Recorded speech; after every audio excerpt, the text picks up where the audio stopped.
નમસ્કાર, નિર્માણ ન્યૂઝની વિશેષ રજૂઆત ઝરોડ કાર્યક્રમ સાથે હું છું યજ્ઞ ત્રિવેદી। દર્શક મિત્રો, આજે ઝરોડ કાર્યક્રમમાં ચર્ચા વિચારણા કરવા જઈ રહ્યા છે કે એક બાજુ સીઝફાયરની જાહેરાતો કરી દેવામાં આવી, પરંતુ ત્યારબાદ જે ઇન્ટરનેશનલ ડિપ્લોમસીની જે બાબત સામે આવી છે કે જેમાં ડોનાલ્ડ ટ્રમ્પનું જે એક ડબલ સ્ટાન્ડર્ડ જોવા મળ્યું કે અલગ અલગ બાબતે અલગ અલગ ક્યાંક સ્ટેટમેન્ટ જોવા મળ્યા, ઇન્ટરનેશનલ ટ્રેડ ઉપર પણ ક્યાંક અત્યારે અલગ જ પરિસ્થિતિ જોવા મળી રહી છે। તુર્કી અને અઝરબૈજાન કે જે અત્યારે તો બોયકોટ જે કરવામાં આવી રહ્યું છે ભારત તરફથી, તો બીજી બાજુ જ્યારે ઉત્પાદનની વાત આવતી હોય ત્યારે ડોનાલ્ડ ટ્રમ્પે પણ જે આઈફોનના જે ચેરમેન છે તેમની સાથે પણ તેમણે વાત કરી હતી અને તેમણે એમ કહ્યું કે ના, આઈફોનનું જે ઉત્પાદન છે અત્યારે તો ભારતમાં નહીં પરંતુ અમેરિકામાં કરવામાં આવે, પરંતુ તેમણે ક્યાંક વાત પણ ન માની। તે બાબત પણ હજુ યથાવત છે। બીજી બાજુ બલુચિસ્તાનની પણ જે બાબત સામે આવી છે, પાકિસ્તાનથી આઝાદ થવાનું તેઓ ક્યાંક વિચારી રહ્યા છે, ત્યારે યુદ્ધ વિરામ પછી અસરો અત્યારે તો કેવી રીતની જોવા મળી રહી છે તેને લઈને ચર્ચા વિચારણા કરવાની છે। ચર્ચા વિચારણા કરવા માટે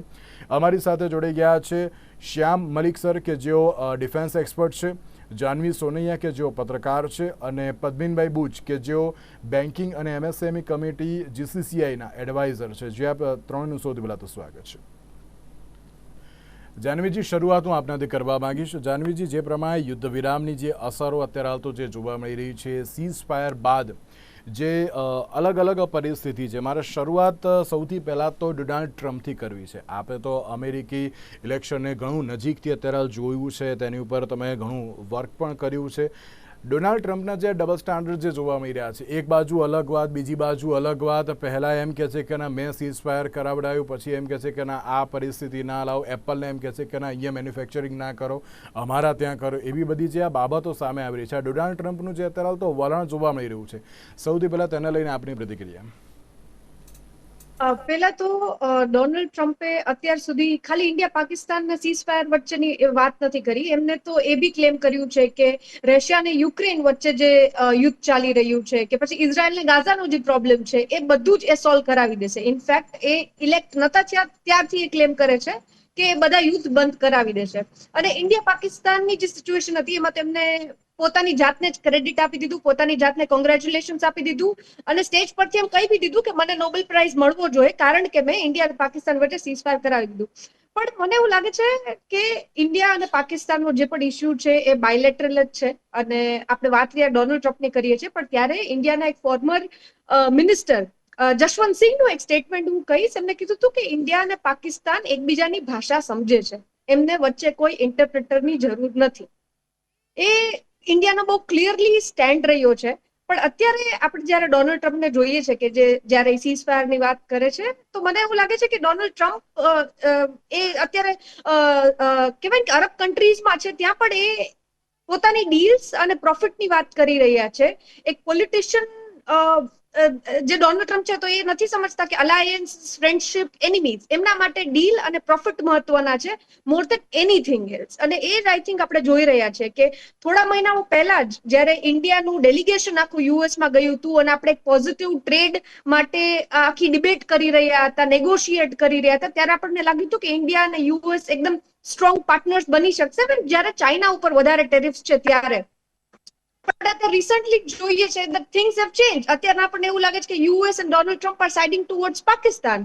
સો આઈ થિંક કે ડોનાલ્ડ ટ્રમ્પ ઓર જે એમનું સ્ટેટમેન્ટ છે કે do not manufacture in India, so I think આ બધા સ્ટેટમેન્ટ જે આપણે એમના જોઈ રહ્યા છે, હા, આઈ સિરિયસલી ફીલ કે એ ખાલી એની પ્રોફિટ અને make in America or America first approach થી કામ કરી રહ્યા છે, instead of looking at any alliance और America history with any other country. Malik ji, जिस तरीके से अगर हम सीज़ फायर की बात करें, सीज़ फायर हो गया, उसके बाद भी कहीं पे पाकिस्तान को ऐसा लग रहा है कि नहीं ये जंग हमने जीत ली है, सब जगह पे वो लोग अभी तो विजय पताका अपना फहरा रहे। मगर जिस तरीके से डोनाल्ड ट्रम्प की बात करें, सबको पता है कि अगर पाकिस्तान की बात करें तो पाकिस्तान में जो भी फंडिंग हो रही है वो कहीं ना कहीं यूएस से फंडिंग हो रही है, सबको पता है। मगर यहाँ पे जो डोनाल्ड ट्रम्प हर 2 दिन में कोई एक स्टेटमेंट ला रहा है कि ये जो सीज़ फायर किया वो हमने करवाया है, ये जो भी सिचुएशन अभी है जो भारत की है और जो भी पाकिस्तान की है वो सब कुछ हमारी वजह से ही है। सबसे पहले आप ये डोनाल्ड ट्रम्प के जो स्टेटमेंट है उनके बारे में आप क्या कहना चाहोगे? देखिए Donald, we have to see Donald Trump as a businessman, not as a politician. he is not a polished politician at all. तो डोनाल्ड ट्रम्प जो भी कर रहे हैं वो एज अ बिजनेसमैन कर रहे हैं. सेकेंडली, इंटरनेशनल रिलेशंस को आप हमेशा ये मान के चलिए, कोई भी इंटरनेशनल रिलेशनशिप जो होता है वो केमिस्ट्री की लैब वाला नहीं होता है, जहां तो आपने एटम हाइड्रोजन के डाल दिए, एक एटम ऑक्सीजन का डाल दिया, तो आपको पानी मिल गया, H2O बन गया और पानी मिल गया. हमेशा इंटरनेशनल रिलेशंस जो है वो फिजिक्स के लैब की तरह होते हैं. There are too many factors which govern a small kind of reaction or a small experiment. तो डोनाल्ड ट्रंप को आप केमिस्ट्री लैब की तरह मत देखिए. डोनाल्ड ट्रंप वेवरिंग है. Donald Trump wants to have the cake and eat it too, जैसे अंग्रेजी में कहते हैं.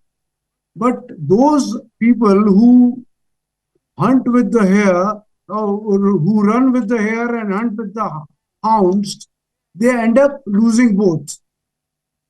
So, unfortunately, I do not see Donald Trump to be gaining anything out of whatever he is doing. He's a loudmouth. He is self-centered. He knows I, me, and myself.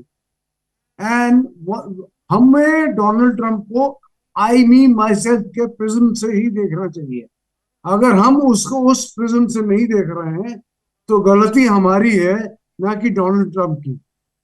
जहां तक पाकिस्तान और India का सवाल है, आप एक और कोई आपका सिस्टर चैनल था शायद, वहां पे जब भी ये हुई थी, जब सब कह रहे थे लड़ाई होने वाली है, मैंने कहा था इंडिया और पाकिस्तान की लड़ाई नहीं होगी. मैं आज भी कह रहा हूं, इंडिया और पाकिस्तान की लड़ाई कम से कम दिसंबर से पहले, अगर होनी भी है तो दिसंबर से पहले बिल्कुल नहीं होगी. तब तक yes, things would keep on warming, cooling, warm, cool, warm, cool. 18 तारीख के बाद they'll again warm up. Towards the end of the month वो थोड़ा और वार्म अप हो जाएगा. न्यूज चैनल्स को थोड़ा सा और टीआरपी मिल जाएगी, थोड़ी और उनको प्रॉफिट्स मिल जाएंगे. That's it, nothing more much. If the war has to happen between India and Pakistan, it is not going to happen before December. That's my prediction.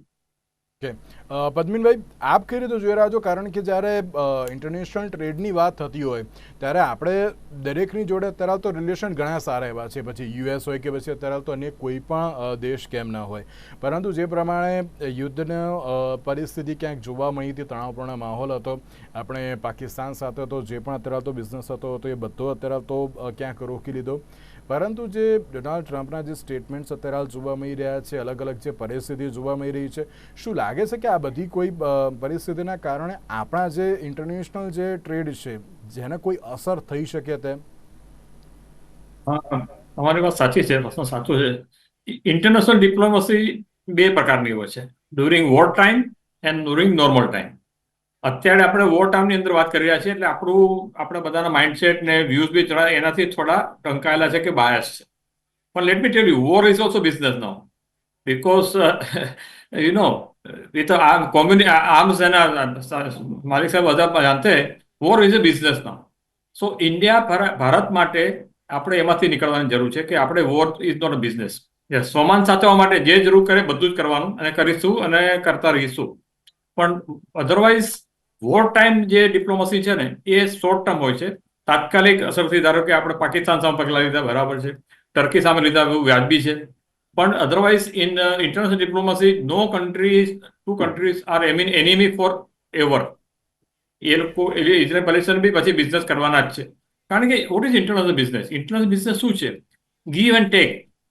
આજે બધા દેશો ઘણા વર્ષોથી સમજી ગયા છે કે દરેક વસ્તુ આપણે કરી ના શકીએ. આપણી કોર કોમ્પિટન્સી આપણે સાચવવાની, ને બાકીની વસ્તુ જો બીજો દેશ સારી રીતે બનાવતો હોય, સસ્તો બનાવતો હોય, સારી રીતે ઓફર કરી શકતો તો એની પાસે લેવાનું. આ એક બેઝિક પ્રિન્સિપલ છે ઇન્ટરનેશનલ બિઝનેસ અને ઇન્ટરનેશનલ ડિપ્લોમસીનો. અને મારે એ જરૂર જણાવવું જોઈએ કે જે ઇન્ટરનેશનલ ડિપ્લોમસી છે એની અંદર business A become a big factor. અમે બી જ્યારે બી ગુજરાત ચેમ્બર ઓફ કોમર્સના ડેલિગેશન લઈને જઈએ છીએ, ઇન્ડોનેશિયા જઈએ કે ચાઇના જઈએ કે જાપાન જઈએ કે તાઇવાન જઈએ, તો ત્યાંના આપણા જે કોન્સ્યુલેટ જનરલ હોય કે એમ્બેસેડર હોય, દે આર ફુલ્લી પ્રિપેર્ડ. અમે જ્યારે અમારું 12 જણનું લિસ્ટ મોકલ્યું હોય તો કોણ શું બિઝનેસ કરે છે, શું બેકગ્રાઉન્ડ છે, એ ફુલ્લી પ્રિપેર્ડ તૈયાર હોય. અને અમને કહેવામાં આવે કે નાવ છેલ્લા 5 વર્ષથી અમે બિઝનેસમાં સારો એવો રસ લઈએ છીએ, કારણ કે અમને કહેવામાં આવ્યું છે અને અમે પણ માનીએ છીએ કે કોઈ બી બે કન્ટ્રી વચ્ચેના સંબંધો જો બિઝનેસ સારો હોય તો ઓટોમેટિક સારા જ રહે. એટલે આજે ઇન્ટરનેશનલ ડિપ્લોમસીની વાત ચાલે છે, આ વોર ટાઈમને કારણે આપણને જરાક સ્વાભાવિક છે કે સવાલો થાય કે શું થઈ રહ્યું છે, શું નથી. ફોર એક્ઝામ્પલ, આજે ટર્કી છે, ટર્કી એ બહુ જ સારું કર્યું. હું તો વર્ષોથી મારા ફ્રેન્ડ કહેતા હતા અમે નથી જવું ટર્કી, કારણ કે એનો સ્ટેન્ડ અલગ રહ્યો છે. પણ આપણે ટર્કી જોડે બહુ મોટા પાયે નટ્સનો બિઝનેસ કરીએ છીએ, બહુ મોટા પાયે નટ્સનો બિઝનેસ કરીએ છીએ. ઇમ્પોર્ટ એક્સપોર્ટ બંને થાય છે અને ટુરિઝમનો વેહિકલ છે. પણ એ શોર્ટ ટર્મ છે ભાઈ સર. આપણે પાઠ ભણાવવા માંગીએ છીએ કે જો તમે આઉટ કરશો તો અમે બિઝનેસ નહીં કરીએ, એ સિમ્પલ એઝ ધેટ. પણ મોટાભાગના કન્ટ્રી જોડે આપણે બિઝનેસ રિલેશનશિપ સારા છે. એ વોર ટાઈમમાં એનો શું ઇફેક્ટ થાય છે એ સેન્સિટિવ મેટર છે. આપણે કદાચ ખ્યાલ હશે કે ગવર્મેન્ટ ઇન્ડિયા નક્કી કર્યું છે કે નેક્સ્ટ 15 દિવસમાં મેજર કન્ટ્રીના કેપિટલમાં ઇન્ડિયાનું ડેલિગેશન જશે. એમાં ઓપોઝિશન પાર્ટી કોંગ્રેસ બી તૈયાર થઈ જાય જવા માટે. આઈડિયા એક જ છે કે એ લોકોને કહેવા માંગે છે કે ઇન્ડિયા શું કરે છે, શું કામ કરે છે, અને we don't want to break the link. આપણે જે ચેન બંધાયેલી છે બિઝનેસની, એ આપણે કોઈ દિવસ તોડવા માંગતા નથી. એટલે ઇન્ટરનેશનલ ડિપ્લોમસી એન્ડ બિઝનેસ આ જોડે જ જાય છે, એ એકબીજાથી અલગ નથી. વોર ટાઈમમાં પણ ટ્રમ્પ આવે છે. Coming back to the Trump, actually આ બંને જણાએ વાત સાચી કરી. જે ટ્રમ્પ સાહેબ છે એનું કેવું છે કે અભી બોલા અભી ફોક, અને આજ ગયા બોલા રાત ગઈ બાત ગઈ. થોડું ઘણું એવું છે, પણ there is a method in his madness. He is the president of USA at the end of the day. There is a method in madness. એટલે આપણે બહુ જ એમાં પહેલા જરૂર સેન્સિટિવ થવાની જરૂર નથી. Coming back to the one more point, પછી આગળ તો વાત કરીશું. આપણને ઇન્ટરનેશનલ ડિપ્લોમસી બિઝનેસમાં અત્યારે કોઈ ખાસ અસર થાય એવું લાગતું નથી, કારણ કે દરેકને પોતાની જરૂરિયાત હોય છે. ઓકે, ફાર્માસ્યુટિકલની જરૂરિયાત અમેરિકાને છે. આપણે જે જેનરિક ફાર્માસ્યુટિકલ બનાવીએ છીએ સસ્તી અને ગુણવત્તાવાળી, જે વર્લ્ડમાં કોઈ બનાવતું નથી. India is a pharmacy. એ અમેરિકાના લોકોને બી આજે અમેરિકામાં રહેતો હોય એને એ પ્રોડક્ટ જો એને $3 મળતી હોય તો $30 શું કામ આપે? એટલે આ ફાર્માસ્યુટિકલનું જે છે એ બધું વાત કરે બધું, પણ એનું સાચવીને વર્તવાના છે. એવી રીતે ઘણા સેક્ટર એવા છે, ધારો કે ડાયમંડ છે, જેમ્સ એન્ડ જ્વેલરી છે, આ બધા ઘણા સેક્ટર એવા છે જેમાં એ લોકો ઇનડાયરેક્ટલી ભારત ઉપર ડિપેન્ડન્ટ છે. એટલે ત્યાં ઇન્ટરનેશનલ ડિપ્લોમસી આપણે અજમાવી રહ્યા છીએ કે બિઝનેસ જે છે એ તો ચાલુ જ રહેવાનું છે. યસ, આ વખતે થોડુંક બધા નવાઈ લાગી કે પાકિસ્તાનને ઇન્ડિયાને ઇક્વેટ કેમ કર્યા, પણ એ બાબત માગતા જવા નથી માગતા. That is because everybody wants to સર્વ ધેર સેલ્ફ ઇન્ટરેસ્ટ. આજે અમેરિકાને તો પોતાનો બેઝ જોઈએ છે, એટલે એને સેલ્ફ ઇન્ટરેસ્ટ કરવા માટે એ કરવા માંગે છે. પણ યસ, બિઝનેસને બહુ મોટી અસર થવાની નથી, અને ન થાય એના માટે આપણે પગલાં લઈ રહ્યા છીએ અને સાચવીએ છીએ. પણ international diplomacy is focusing on business and business only including war. Malik ji, जिस तरीके से सीज फायर तो हो गया, मगर पाकिस्तान में एक और वॉर शुरू हो गई है, ऐसे सिचुएशन दिख रही है. जिस तरीके से बलूचिस्तान की अगर हम बात करें तो बलूचिस्तान ने अब पाकिस्तान से आज़ाद होने की बात की है. जो बलूचिस्तान के जो भी अभी नेता है वो लोग यही कह रहे हैं कि अब बलूचिस्तान वो पाकिस्तान का कोई हिस्सा नहीं है, आप प्लीज़ उसको अपना हिस्सा मत मानिए, हमें यहाँ से आज़ाद होना है. इस बात को आप कैसे देख रहे हैं? देखिए, बलूचिस्तान पाकिस्तान के बारे में मेरी एक रिक्वेस्ट सब चैनल से और पैनलिस्ट और सबसे है कि आप पाकिस्तान को जब भी आप सोचते हैं, Pakistan is not a decent country like India is. India is a decent democracy. Pakistan is a rogue country, a rogue and mad country which has no relationship with any logic or anything that could be termed as logical. So one, we have to understand Pakistan as that country. Secondly, Balochistan का जहाँ तक सवाल है, it's an emotional issue. Balochistan का एक emotional issue ये है, हमें बालोचिस्तान को समझने के लिए ये समझना पड़ेगा कि बलूचिस्तानी बलोच लोगों की दिक्कत क्या है। बलोच लोगों की दिक्कत ये है कि Balochistan is a very mineral and gas rich area. Pakistan में जो पूरी गैस जाती है पूरे पाकिस्तान में, राइट अप टू फाटा, जहां तक मैं गया हुआ हूँ, I been to FATA, I been to Waziristan, and हर जगह पे उस गैस को कहते हैं सुई, सुई गैस। सुई gas is derived from a place called सुई, बलूचिस्तान। वहां से वो गैस निकालते हैं और पूरे पाकिस्तान को सप्लाई करते हैं। और बलूचिस्तान में ये होता है कि बलोच जो है वो कहते हैं कि पूरा पाकिस्तान हमारी गैस यूज कर रहा है और हमें कुछ मिल नहीं रहा, हमें गैस महंगी मिलती है और वो भी लो प्रेशर में मिलती है, जबकि बाकी बाकी पाकिस्तान में सेम गैस जो है वो हाई प्रेशर पे मिलती है और सस्ती मिलती है। तो बलोच लोगों की दिक्कत रीजनलिज्म नहीं है, बलोच लोगों की जो प्रॉब्लम है it is economical. And Pakistan में आज भी जमींदारी एरिया है सिस्टम। बलोच में जो सरदार हैं, जो ट्राइबल सरदार हैं, उनकी जो एरियाज हैं वहां से जो पाकिस्तान मिनरल्स एक्सट्रैक्ट करता है उन सरदारों को उसकी एक छोटी सी रॉयल्टी मिलती है। That makes those Sardars very rich. They are, उनको पैसे की दिक्कत नहीं है। लेकिन जो आम बालोच है उसको कुछ नहीं मिलता। तो जो रिबेल कर रहे हैं वो सरदार फाइनेंस कर रहे हैं इस रिबेलियन को। वो इसलिए कर रहे हैं क्योंकि एक पॉपुलर सेंटिमेंट जो बलूचिस्तान में है वो ये है कि हमारे को पाकिस्तान एक्सप्लॉइट कर रहा है। एंड देन उसमें एक आपने एलिमेंट और ऐड कर दिया कि हमारे जो प्री पार्टीशन कलात जो थे, state of Kalat, state of Kalat was just a small area in Baluchistan, not complete वाला स्टेट बालूचिस्तान। 11 अगस्त 1947 को state of Kalat was given independence. 14 और 15 अगस्त को पाकिस्तान और इंडिया को मिली थी, 11 अगस्त को कलात को मिल गई थी इंडिपेंडेंस। तो ये एक एलिमेंट है, जो एक एलिमेंट ऑफ स्पाइस है उनके उनके डिसहार्मनी और उनके डिस्कम्फर्ट में, कि हमें तो आज़ादी मिल गई, हमारी तो आज़ादी भी छीन ली पाकिस्तान में, हमारा भी छीन रहा है, हमारी गैस भी छीन रहा है, हमारा मिनरल्स भी छीन रहा है और हमें कुछ नहीं मिल रहा। Pakistan is becoming rich at the cost of keeping Baloch people in poverty. That is the problem. So, Balochistan में जो हो रहा है वो ये है, पाकिस्तान की आर्मी की एक सबसे बड़ी दिक्कत ये है कि वो ये समझते हैं कि हम कोई भी प्रॉब्लम है उसको हैमर हेड करके ठीक कर लेंगे। बांग्लादेश में उन्होंने यही किया, हैमर हेडिंग करी।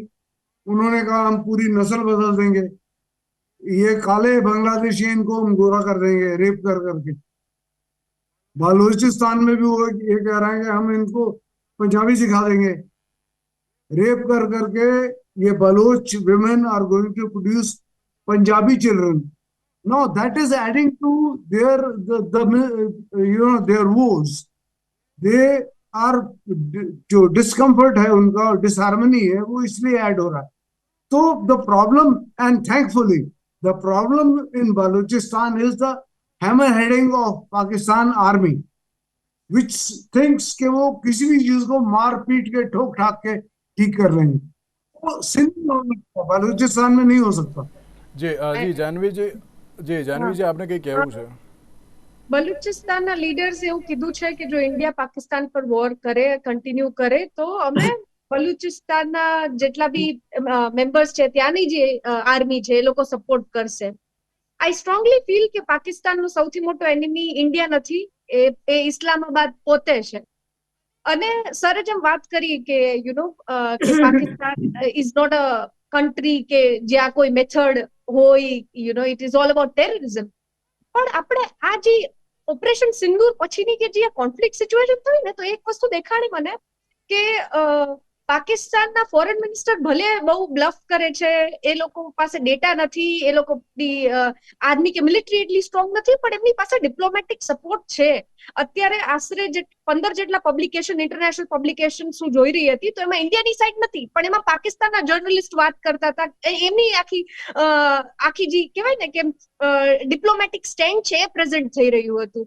અને બીજી સરપ્રાઇઝિંગ વાત એવી હતી કે હા, એમનું IMF નું લોન અપ્રૂવ થઈ ગયું, એના વિશે બધા બહુ વાત કરી રહ્યા છે. પણ ઇન્ડિયાના જે જેટ્સ હતા, જે ઇન્ડિયનની કંપનીમાં મેન્યુફેક્ચર થવાના હતા, પણ એમના એન્જિન અમેરિકાથી આવવાના હતા. એ ઓર્ડર 2023માં આપ્યો હતો ઇન્ડિયાએ અમેરિકાની કંપનીને, પણ એ ડિલિવર થવામાં 2 વર્ષ લાગી ગયા. સો આવી ઘણી ન્યુઆન્સ્ડ વસ્તુઓ છે કે પાકિસ્તાન ટેરરિઝમ ફેલાવે છે, આખી દુનિયાને ખબર છે, પણ છતાં પાકિસ્તાનમાં રહીને જે લોકોને જે ઇન્ટરનેશનલ ડિપ્લોમેટિક સપોર્ટ મળે છે, વિચ ઇઝ વેરી સરપ્રાઇઝિંગ. અત્યારે India is on the defensive. India ઉપર હુમલો થયો હતો, ઇન્ડિયન્સ ઉપર હુમલો થયો હતો, છતાં પણ તમે જુઓ તો ઇઝરાયલ અને રશિયા એ 2 જ દેશ એવા હતા કે જેમને ઓપનલી ઇન્ડિયાને ફેવર કર્યું, ટેરરિઝમ અગેન્સ્ટ વાત કરીને અમે મિલિટરી કે ડિપ્લોમેટિક સપોર્ટ ઇન્ડિયાને આપશું એ વાત કરી. બાકી કેટલા દેશના આપણને જોયા which are out in open supporting India. અને IMF માં બી બીજા બહુ બધા કન્ટ્રીઝ વોટ કરી શકતા હતા કે અમે પાકિસ્તાનનું આ લોન પાસ ના થવું જોઈએ. But even countries like France, જેની પાસેથી આપણે કહેવાય ને કે મિલિટરીના ઇક્વિપમેન્ટ ને મિસાઇલ્સ લઈએ છે, ઇવન દે વોટેડ ફોર પાકિસ્તાન્સ લોન. સો આ બધી જે ડિપ્લોમેટિક વસ્તુઓ છે જે પાકિસ્તાનની થાળીમાં એમને પીરસાઈ જાય છે, એમના ફોરેન મિનિસ્ટર ક્યાંય જઈને મહેનત નથી કરવી પડતી. ઇટ ઇઝ અ પોઈન્ટ જે આપણે as Indians, as Indian foreign ministry આપણે ધ્યાન આપવું જોઈએ, આની ઉપર કંઈક કરવું જોઈએ. એક બાજુ અઝરબૈજાન અને જે તુર્કીનો બોયકોટની જે બાબત સામે આવી છે, આપ તેને પણ કઈ રીતે જોઈ રહ્યા છો? પેલા તો એક દાયકાની વાત કરું તો ટર્કી અને અઝરબાઈજાન બંનેમાં આશરે 100% થી વધારે ટુરિઝમ ઇન્ક્રીઝ થયું છે, એ એક ફેક્ટ છે. અને અત્યારે જે બી આખો ઇમ્પેક્ટ આવી રહ્યો છે, બી ટુરિઝમ ઓર બી બિઝનેસ વાઇઝ, એ એકદમ ઇમોશન રિલેટેડ છે. ઇન્ડિયન્સે પેલા માલદીવ્સમાં જોયો હતો કે માલદીવ્સના પ્રેસિડેન્ટ ઓર માલદીવ્સના મિનિસ્ટરે ઇન્ડિયાની અગેન્સ્ટ, પ્રાઇમ મિનિસ્ટરની અગેન્સ્ટ સ્ટેટમેન્ટ આપ્યું, ત્યાંનું ટુરિઝમ ઘટી ગયું અને there was a slump, અને પાછું everything started recovering. And I think I see the same when it comes to Turkey and Azerbaijan. I think diplomatically આપણે પાકિસ્તાન અને તુર્કીનું રિલેશનશિપ જોઈએ થોડુંક હિસ્ટ્રીમાં પણ, તો આ સિચ્યુએશન ઇન્ડિયા અને ઇન્ડિયન ગવર્મેન્ટની સામે હંમેશાથી રહી હતી, આપણે ઇગ્નોર કરી છે. થોડોક વાક આપણો બી છે આમાં. અને આઈ થિંક કે ડિપ્લોમેટિકલી ઇન્ડિયા જે રીતે તુર્કી કે અઝરબાઈજાન જોડે ફ્યુચરમાં ડીલ કરે, આઈ થિંક કે આ ઇમોશન રિલેટેડ ના હોવું જોઈએ. સ્ટ્રેટેજિકલી, ડિપ્લોમેટિકલી આ વસ્તુ ડીલ કરવી જોઈએ એઝ અ મેચ્યોર નેશન. જી બિલકુલ. પદ્મિનભાઈ, એક બાબત એ પણ ખરી ને કે જ્યારે ભારતની વાત થતી હોય તો ભારત અત્યારે તો ઇન્ટરનેશનલ ટ્રેડ અત્યારે ઘણા બધા જોડે કરી રહ્યો છે, એ પછી જે US હોય કે પછી રશિયા હોય, પરંતુ જ્યારે એટલે જે આ તણાવપૂર્ણ પરિસ્થિતિ, આપણે યુદ્ધની પરિસ્થિતિ તો ચલો નથી કહેતા, પણ આ જે તણાવપૂર્ણ પરિસ્થિતિ જે જોવા મળી, તેનાથી એક બાબત બહુ સાચી છે, જે આપણે ઇન્ડિયન ડિફેન્સની જે અત્યારે તો જે એમ કે આત્મનિર્ભર ભારતની સાથે સંકળાયેલા ઇન્ડિયન ડિફેન્સના પછી એ પછી મિસાઇલ્સ હોય કે પછી કોઈ પણ એના ઉત્પાદનમાં ક્યાંક વધારો થયો છે ને લોકોએ ક્યાંક ઇન્ટરેસ્ટ પણ બતાવ્યો છે કે ના, ભારતનું માર્કેટ ઘણું સારું છે, આપણે ઇન્વેસ્ટ કરવાનું અત્યારે તો બહુ જરૂરી છે. આપ તેને પણ કઈ રીતે જોઈ રહ્યા છો? યા બહુ અગત્યનો મુદ્દો આપણે ઉઠાવ્યો છે. DRDO, આપણને ખબર છે કે ડિફેન્સ રિસર્ચ ઓર્ગેનાઇઝેશન, DRDO, અમે લોકો ગુજરાત ચેમ્બરમાંથી અને CII DRDO છેલ્લા 3 વર્ષથી અમે બહુ જ ક્લોઝ ટચમાં છીએ. અને કારણ કે DRDO સામેથી કહે છે કે અમે નવું વસ્તુ કરવા માંગીએ છીએ અને we want MSMEs to become partners in our endeavour. અમે જે કરી રહ્યા છે એમાં MSME પાર્ટનર બનવા માંગે છે, સ્પેર પાર્ટ લેવા માંગીએ છીએ. અહીંયા સિદ્ધિ એન્જિનિયરિંગ કરીને કંપની છે, એ આ બધાને પોતાનો પાર્ટ આપે છે. એટલે અને એને કારણે શું થયું કે 2 વસ્તુ થઈ, આપણે આત્મનિર્ભર થઈ ગયા અને આપણે ઓલરેડી એક્સપોર્ટ કરવાનું ચાલુ કરી દીધું છે, arms and ammunition, which is a major breakthrough. બીજી વસ્તુ એ થઈ કે અમુક જે આપણે બહારથી લેતા છીએ એ ભવિષ્યમાં બી આપણે જાતે બનાવવા માંગીશું એવું એ કન્ટ્રીને ખ્યાલ આવી ગયો છે. અને ત્રીજી વસ્તુ કે જે નાનું વોર કહીએ કે જે કહીએ, એમાં જે આપણે એગ્રેસિવ થયું એમાં આપણા ઇન્ડિયન મેડ જે આર્મ્સ એન્ડ એમ્યુનેશન હતા એ બહુ સારી રીતે વપરાયા અને એનો ઉપયોગ સારો થયો અને દે પ્રૂવ ટુ બી સક્સેસફુલ. એટલે જે આર્મ્સનું જે આખું એમ્યુનેશન, આર્મ્સનું જે આખું સેગમેન્ટ કહેવાય એ ઇન્ડિયા માટે બહુ મોટો ઉભરી આવ્યો છે અને ઘણા દેશો એ ધ્યાનમાં રાખે છે. તુર્કી બુર્કી તો બાજુમાં રહી જશે, એને nothing to B done over turkey. North તો આપણે બીજા પાસે જ લઈશું, એમાં કઈ મોટું છે જ નહીં ને, એ લોકો સામેથી આવશે. ટર્કીનો બિઝનેસ તો બંધ કર્યો બહુ અગત્યનું હતું, કારણ કે વર્ષોથી એ લોકોએ જે પોતાનું માળા જપ્યા કરતા હતા. પણ we have lot of sources, other sources business માટે, અને ઘણા દેશો આપણી સામે જોઈ રહ્યા છે, ઇન્ક્લુડિંગ જે તમે કીધું એ પ્રમાણે આપણે માનીએ છીએ એ પ્રમાણે આર્મ્સ એન્ડ એમ્યુનેશન ઇન્ડિયામાં ઉભરી રહ્યું છે મોટે પાયે. તે સ્પેસ ટેકનોલોજીમાં ઇન્ડિયા બહુ ઉભરી રહ્યું છે મોટે પાયે, અને સ્પેસ ટેકનોલોજીમાં સેટેલાઇટ બી આવ્યો છે જેનો ઉપયોગ આપણે વોરમાં બી કરી શકીએ. એટલે એ વાત સાચી છે કે વોર બી આપણને બતાવે છે અને દુનિયાને બતાવે છે કે યસ, ટેમ્પરરી અત્યારે એવું થોડું લાગે છે કે અમુક કન્ટ્રી કેમ સપોર્ટ ના કરે, પણ એ વસ્તુ જાણવી જોઈએ કે ઇસ્લામિક મોટાભાગ કન્ટ્રીએ પાકિસ્તાન બી સપોર્ટ નથી કર્યો વોકલ. એ બી એટલું જ અગત્યનું આપણે મનમાં રાખવું જોઈએ. बिल्कुल बिल्कुल साची बात है. मलिक सर, धन्यवाद हमारे साथ जुड़ने के लिए. जानवी जी અને પદ્મિનભાઈ, આ બંનેનો પણ આભાર અમારી સાથે ચર્ચા વિચારણામાં જોડાવા માટે. તો દર્શક મિત્રો, ક્યાંક ભારત માટે એમ કહેવાય કે ના કે સારી એવી પરિસ્થિતિ તો નિર્માણ તો થયું છે, ક્યાંક સપોર્ટ તો જોવા મળી રહ્યો છે, પરંતુ બિઝનેસ ક્ષેત્રની વાત કરવામાં આવે તો તેમાં હજુ પણ ઘણી એવી કન્ટ્રીઝ છે કે જે ભારતમાં હવે ઇન્વેસ્ટ કરવા તરફ આગળ પણ વધ્યા છે. હવે આગામી સમયમાં સીઝ ફાયર બાદની પરિસ્થિતિ કેવી રીતની જોવા મળશે, ઇન્ટરનેશનલ ડિપ્લોમસી હવે કેવી રીતની જોવા મળશે, તે તો આવનારો સમય જ બતાવશે. આજના વિશેષ કાર્યક્રમમાં મને આપશો રજા. નમસ્કાર.